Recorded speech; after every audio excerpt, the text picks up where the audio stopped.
Welcome back to Metal Planet. I am Max Gray. Today I'm going to do a review of Opera, the new album from the symphonic death metal band Fleshgod Apocalypse. But before we start, there is a story related to the creation of this album. To put things in context, the frontman of the band, Francesco Paoli, was involved in a near-death experience a couple of years ago during a mountain climbing accident. He suffered from serious injuries and was hospitalized. This situation obviously could have put an end to his music career, but in the end, he managed to recover and was inspired by this negative event to create the album Opera. I was initially planning to cover another album this week, but being a fan of both metal and classical music, like operas, I just couldn't resist reviewing this album because its title and artwork seemed to foreshadow promising music. And I have to say that I wasn't disappointed. I absolutely like the concept of the record, the blending of elements from both metal and classical. On Opera, you have the brutal guitars, the death growls, the blast beats of death metal, and you have clean singing, a choir, piano parts, and orchestral elements inspired by classical music. Even though there is a presence of classical-inspired elements, I think that the guitars still occupy an important place in the album in both the composition and the mix. Many riffs from the record are strong and heavy. They definitely have a weight to them. Some riffs in songs like I Can Never Die, Pendulum, Blood Clock, and At War With My Soul are pretty heavy. Overall, the first three of those four songs are my favorites from the album. I think that the band did the right thing by releasing music videos for those tracks. They are highlights from the album for sure. I feel that in addition to the guitars, the classical-inspired elements are well integrated into the music and won't be off-putting for metal fans. On Opera, there is an equilibrium, if you like, between brutality and sophistication. For the guitars, examples of sophistication are found on songs like Morphine Waltz and Matricide 8.21. The lead guitar work is indeed melodic and reminds me a little bit of the music of some influential classical composers. For the vocals, one thing I appreciate on the album is the interplay between the death growls, harsh vocals of Francesco Paoli and the clean vocals of Veronica Bordaccini. This combination creates a sort of Beauty and the Beast effect that is effective. The first time I noticed this Beauty and the Beast effect when I was younger was on the song Nymphetamine by Cradle of Filth. On the album Opera, this interplay of vocal styles is also well done. For the vocals, there are moments in the song Till Death Do Us Part I particularly enjoy. It's when the female vocals and the growls are like superposed rather than played one after the other.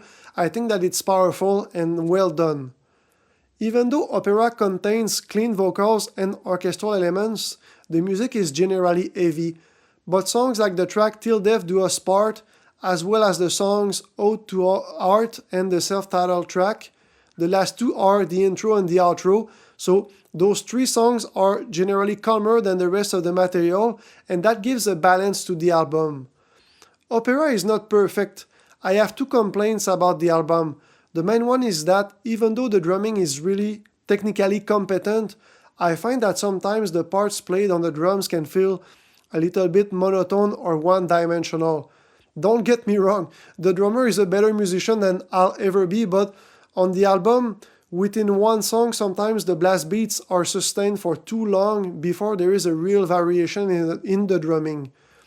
In addition, the blast beats used are often similar from one song to another.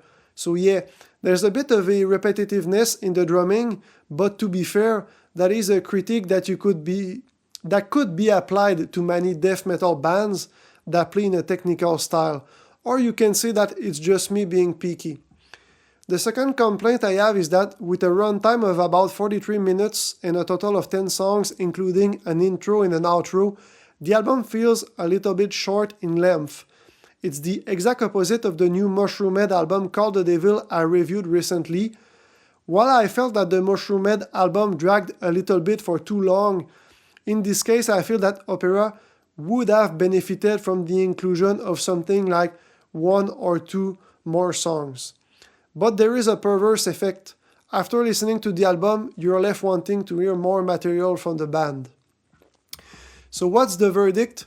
I think that there is a good chance that this album will be in many end of the year best albums list from 2024. I give Opera a score of 8 out of 10. I think that the concept is great, the songs are good, and many musical components stand out.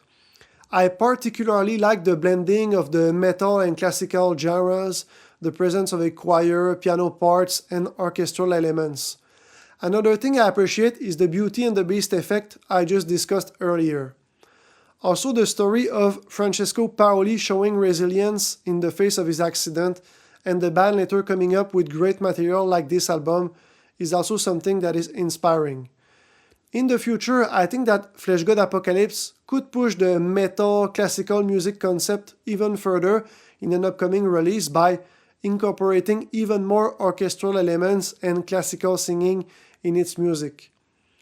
Normally at the end of my reviews, I suggest albums that are in a similar style to the album reviewed, but although I am well versed in traditional death metal, symphonic death metal is a subgenre I'm not yet too familiar with. I don't know too many bands playing in that style, so if you have a recommendation of an album in the same vein as Opera, I encourage you to write it in the comments below. It can either be an album with a similar sound by a different band or another Fleshgod Apocalypse release that you think me and other people should check out. So that's it for me for today. If you like heavy metal and hard rock reviews, I encourage you to consider subscribing. It helps the channel tremendously. So thanks for watching, and I'll see you in the next video.